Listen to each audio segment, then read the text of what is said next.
जो तफरका है, जो मतभेद है, जो धार्मिक उन्माद है, उन सभी से अगर लड़ने की कहीं ताकत है तो वो शिक्षा के भीतर है।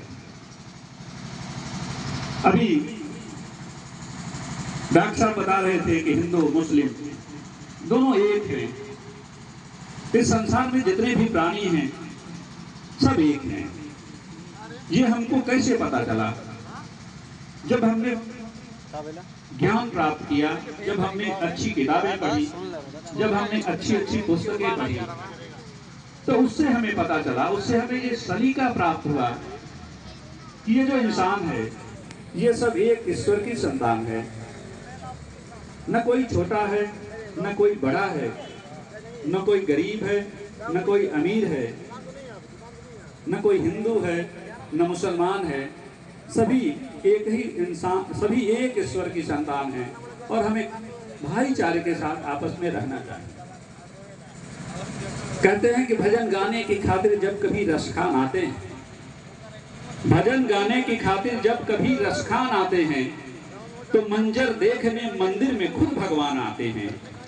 और उस शहर को फिरका परस्ती छू नहीं सकती, सजाने राम की मूरत जहां रहमान आते हैं, सजाने राम की मूरत जहां रहमान आते हैं।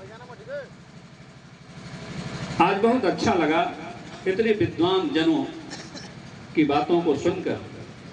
यह जीवन सीखने का क्रम है। इस संसार में कोई भी आदमी परफेक्ट नहीं है, कोई पूर्ण नहीं है।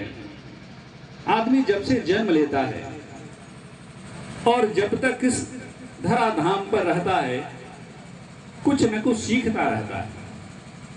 यही जो सीखने का क्रम है, इसको शिक्षा कहते हैं।